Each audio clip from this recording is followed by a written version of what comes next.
everyone.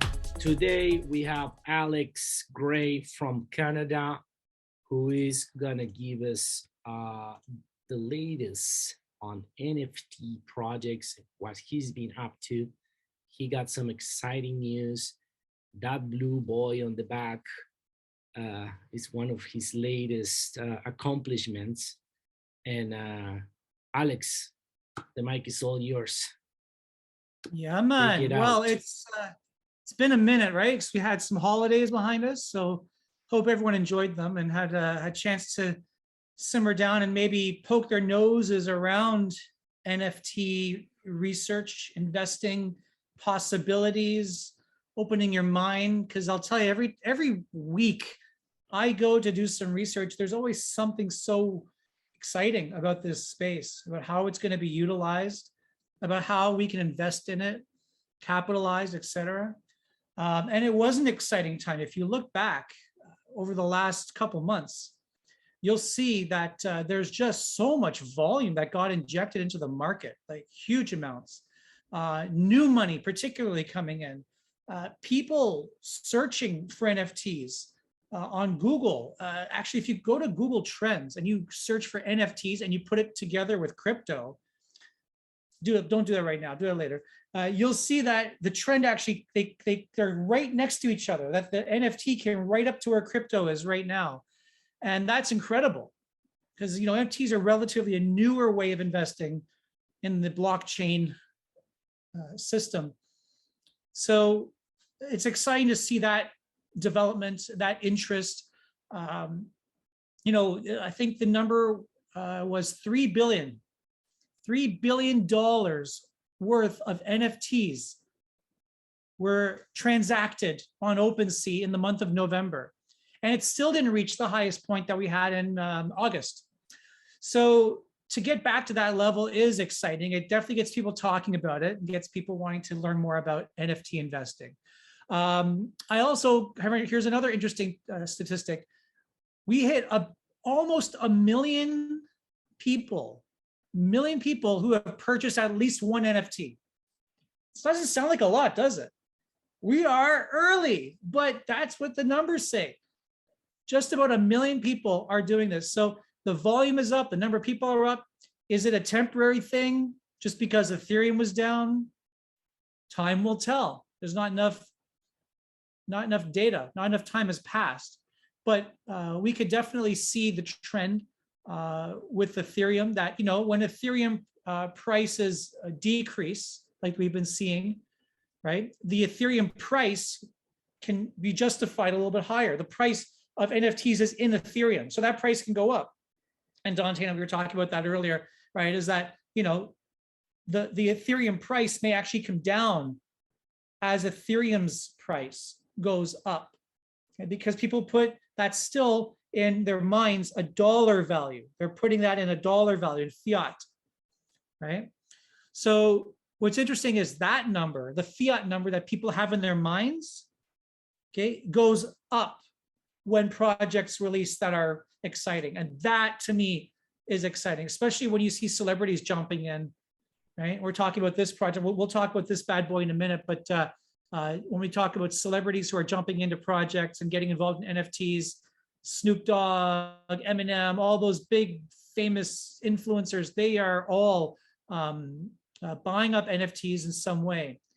And yet there's only 1 million unique purchasers, only 1 million. So getting in now on a project would be, in my mind, the same as getting into like a Nike or an Adidas or, you know, or an Apple, but only like 1 or 2% of the thousands and thousands of projects out there will actually go on to have that status. The rest, well, we're going to talk about the rest in a minute. Because here's what we're seeing. Another trend. We're seeing old projects popping up again. This is exciting. Projects that have launched, minted already, they've had some degree of success, but actually went under, and people thought that was it. They were all trying to get out. They were all trying to sell below floor price. Okay. But now we're seeing them popping up again. Why? A, volume. what we just talked about, all those people coming in, new money, excitement there. But the efforts of the project are starting to pay off. You see, a good project, not necessarily a great blue chip project, but just a good project will always have a roadmap, or mostly will have a roadmap. And when you have that, then you're going to have the founders working on them. So over several months, projects that launched over the summer of last year have been worked on, right? And now we're starting to see those projects starting to show for the work that they promised they would do. But it's more than that. What they're proving is that they're not rug pulls either. Is that a nice feeling? Where it's like you put your money into this project and it goes down, but you just hold it because it's like, you know, I put a couple $100 into it. It went down to like I could sell it now for $70, $50, $80, but I'll just hold it. But then suddenly you see them working on it and you go, oh, my investment is hard at work for me. It's good to see these projects doing what they said they would do. I didn't get rug pulled. That's a good feeling. Okay. So getting into projects that you have conviction for, that you've done your research on, is more important than what anybody tells you, more important than what I tell you, more important than what anybody tells you. Because if you know in your gut that there's a project that's just going to make it, not necessarily the biggest, but it's just going to make it, it's going to fulfill what it said it was going to set out to do, that alone can make you feel like an entrepreneur, make you feel good. And that, I think, is also contributing to this wonderful spring that we're having in NFTs, is people feeling that they're more than just coin traders, that they are investing like the sharks in Shark Tank. They're getting some tremendous value, some entrepreneurial value out of it. And I find that very, very exciting. Okay, everything from what makes up a good business, entrepreneurship, marketing, strategy, communications, software, tools, ideas and imagination, everything that makes up a good business. I love about NFTs. It all comes together in that realm. So let's talk now about an NFT project that I was involved in, that I had some success. Now, I don't want you to think this is bragging. This is not. This is just a really, it's like I got a really good example on my hands because I'm able to use this project to peer inside what a good project is doing in the back end to make itself successful. Let's talk about Psychedelics Anonymous. Okay, I remember about 10 weeks ago, I saw someone retweeting on Twitter, because Twitter is, as you know, our favorite place to find new stuff. Alpha is what we call it. The term is alpha. I found good NFT alpha on Twitter, just to get the lingo right here for all the kids. Someone had retweeted Voltura Twitter, saying that he was launching something special. I forget the exact words, but I went to bed reading that. And I woke up, and it just happened to be the last screen that was on my phone. So when I woke up to check the time, I quickly flipped over, and it was Twitter. And sure enough, that same person, Voltura, tweeted, "Everyone say happy birthday to so-and-so." All right, happy birthday, name, or in reply, right? Next thing I know, he says, "You've been whitelisted." I was like, what? For what? You know, it was bizarre. I was into NFTs at the time, so it was just kind of bizarre that just saying that. I did some back-end research and I realized, oh yeah, this could be something very special. And I stuck with it. I got in early and encouraged a lot of friends to get in, because I felt that this was going to be a project that was done by the right people. As I got to know the as they did the Twitter lives, and the guy he undoxed himself, and he doxed himself, and he revealed his team and his plans and what the purpose was for, specifically for mental health awareness. I found that to be extremely intriguing, because it wasn't just going to be about the art, but the art was fire. I don't know if you've seen this one, but the others in the collection look fantastic. Clean 3D rendered models are beautiful. So as time went on, we got to mint date, the momentum was building, and more talk came out. It wasn't just about the Genesis NFT, but there were also 3 other NFTs that I could mint along with it, namely what was called an in real life pass, a metaverse pass, and a component 1. Now, in real life pass sounds exactly like what it sounds like, that there would be events held in real life that that NFT would give me access to. Metaverse pass, same thing. He was going to have land in the sandbox, in Decentraland, where our community can congregate and communicate. And that metaverse pass gives you access to that. There's also other benefits like merch for in real life and merch for your avatar in the metaverse. And then the component one has to do with the gaming, a micro gaming side of it, and staking and the tokenomics of that. And again, a lot of this is still being revealed, but owning all four has tremendous benefits according to the founder. So I believed in this project on different levels, that it wasn't just what we see in typical launches. Okay, because as we know, there's like 100 launches a day, and man, it's, you know, that 99% of them right now, don't wait for a bear market. 99% of them right now are just going to go like that. So this one, I was just lucky. I happened to have pulled the 5th most rare out of 9,595. You know, and there's a lot of excitement around that.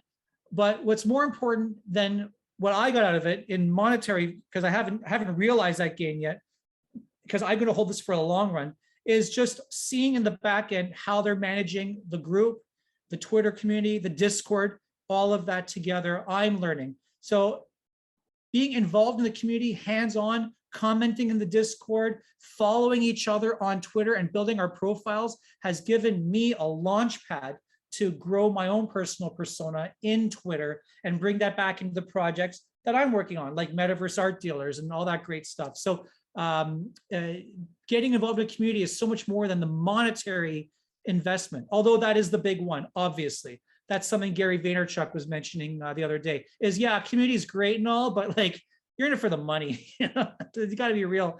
You know, if there's an investment, then it's going to attract people. If the money, if the project's going up in value, it's going to attract people. That's what it comes down to.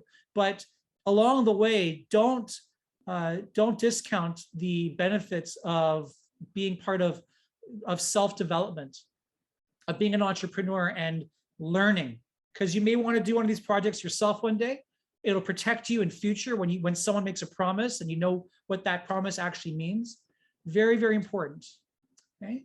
Now, moving on from that, from Psychedelics Anonymous, I've been working on another project in the Discords, grinding and getting involved in that back end as well. And this is something you guys can get involved in right now, and I highly suggest you do this. That project is called Antonym. Antonym. Okay. They are doing a closed Discord approach. What does that mean?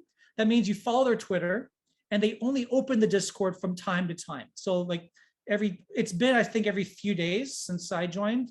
What they'll do is post maybe a series of characters, and you put those characters into a Discord link, and then you get into the Discord that way. And that way the Discord doesn't flood with bots, right? It focuses on real people who want to contribute to that community and make it great. And I'll tell you something, I've been involved in many communities in Discord, and this one is great. People are very friendly, knowledgeable, people are willing to share, it's active, but it's not so crowded that you feel like you don't have a voice. You feel like you can stand out in there. And within that Discord, there are what they call gangs that you can join. Obviously, gangs is like subgroups, and it gives you identity within those, within the Discord. So I'm looking at that right now. I'm looking at the fundamentals of that. And it checks off a few of the boxes that I like. Number one, I like the art. The art is fire. It's just wow. It's I don't have it right now, but it's something that you want to check out on their Twitter. They've put some images up already. They're known for the 2 heads on their characters, and the 3D modeling of it looks very sharp. They have a really good roadmap so far, from what I'm hearing, that they're going to involve what's called phygital. Physical meets digital. So apparently, from what I'm hearing, again, nothing confirmed at the time of this video, but they might send everybody who gets the NFT an actual 3D model of their NFT, which is really cool. And then they're going to expand on that concept of physical digital. It's apparently a technological problem that needs to be solved. So I'm still very intrigued on this. And again, at the time of this video, I know very little. Hopefully, as I get more involved in the community, I'll be able to report back on what that means, because hopefully that becomes something exciting and adds value to the project. I was going to also mention another, before I go on to the other one, go onto Twitter, make sure you follow them and put your notifications on. Notifications on, so that when they tweet, you're ready. Okay. And only, I mean, if honestly, the scavenger hunts they do, unless you're like really into, deciphering these codes, then stay away from that. As Dante and I learned, you can spend a whole Sunday just, trying to chase these incredibly complex codes to try to unlock their Discord. But in the end, I think it's better just to be fast. It's better just to have your notifications on, right? And get ready to just open a window, open discord.gg/ and then the code they give you, and then just get in from that. That'll be the best way than trying to do what we tried to do a couple of days ago. For him, it was getting into the Discord. For me, it was getting whitelisted in there, or what they call A-listed, because it's antonym. But there's another one I was going to mention, and something happened right before this call. And that was called Mutant Shiba Club. Don't look for it. Their Twitter account was disabled. Apparently, they were suspended from Twitter for purchasing over 40,000 fake followers and buying likes. So I want to talk about that one, but I think we're going to just gloss over that one right now. And maybe I'm wrong, and maybe there's another story to it. This is all just happening in the last hour. Again, moving fast here, guys. Okay. Check out another NFT project called, I think they've already minted, it's called Blockchain Miners Club. What they're doing is giving their holders passive income. And when you buy into their project, they actually purchase in real life a mining tool, like to mine Bitcoin or mine, I don't know if it's Bitcoin, but they're mining something. And you get the benefit of that by owning the NFT, right? So it's really cool. But those are the kinds of projects you want to chase, the high quality to mid-level projects. You always have a choice in what kind of strategy you want. Don't let anyone tell you you're doing it wrong. I'm going to tell you why. Because everything is so new.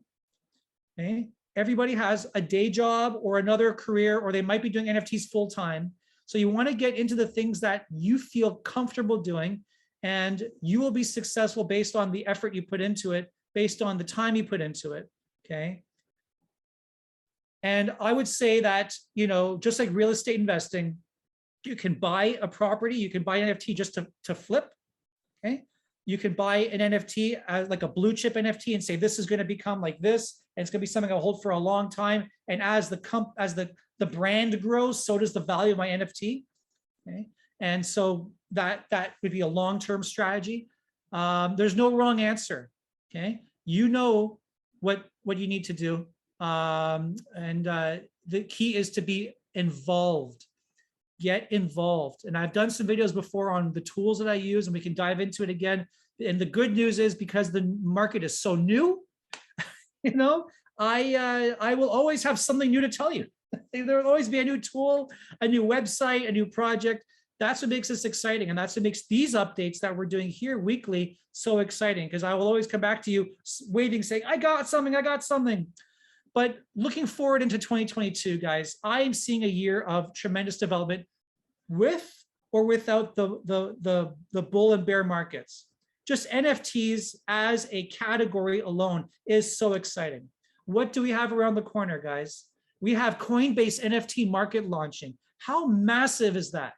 Right? Think about all the new people that are going to be participating in that. Coinbase already has, a humongous following. And when they simply advertise to their followers, to their users, their customer base, that they're selling NFTs, and they can just simply dabble in the market, wow, what's that going to do? That's going to bring people into, it's going to bring it into the mainstream consciousness. Twitter, which is already the place to be, Twitter and Discord, where you get the alpha, they're going to have a verification function coming up, which going to basically ties to your collection. And if it's an authentic NFT in your avatar, it'll have a little indication check mark or something that shows that that NFT actually is owned by you. which is pretty wild, right? Kind of like the exclusivity, you know, gang signs owning the NFTs, right? Discord itself will supposedly have an integration with Ethereum in some way. Shopify coming out of the gates will allow people to mint their own NFTs, right? Because NFTs, although we're talking about the market movement and how exciting the market movement is, the NFTs themselves will just become commonplace. There'll be music NFTs, JPEG NFTs, contracts, real estate contracts, all these different use cases of NFTs will just be commonplace. Clubs, subscriptions, all kinds of ways of implementing this technology. It'll be much more than just tied to the way we think of tokens going up and down, NFTs going up and down. It'll be very entrepreneurial. It'll be very much geared towards people's lifestyles and the way they exist. And of course, the ties to that in the metaverse will be exponentially more exciting. You know, and these projects will become mega brands. The ones that we see today, the 2% of them will become mega brands. And I'm really excited for what's to come this year. Not too far in the future, not someday. This year, 2022, will be a year of tremendous growth. You know, so flipping is great, but get involved in projects that build and contribute to the space. And that way you'll have more control. Just like what Dante and I are doing, we're contributing to the space. Okay, we're building our own platform and you know, capitalizing it now because we are so early. I'm also going to give you guys a gift because you're watching this. Now you may be watching this on YouTube. I'll talk to the powers that be and see if I can get this list on the YouTube channel. But for now, though, this is a Zoom call, and in the chat, I'm going to put a list of Twitter accounts that you can follow to get some early alpha, ones that I follow. I put them on a list. Take these guys, create a list saying, you know, NFT alpha or whatever you want to call it, you know, NFT research, and then you know, put that on a list, and then, you know, check in with them every few hours because they're tweeting, and they're tweeting new projects, tweeting their experiences, very large followings, maybe not such large followings, but trustworthy people that have been involved in the community long enough. And I'll put that there for you guys in the chat to enjoy. It's my little New Year's gift to you guys. And we will get more into analytics and other tools next time. But for now, I just want to give you that update and let you know where I think we're going. Thank you guys, and happy investing. See you next time.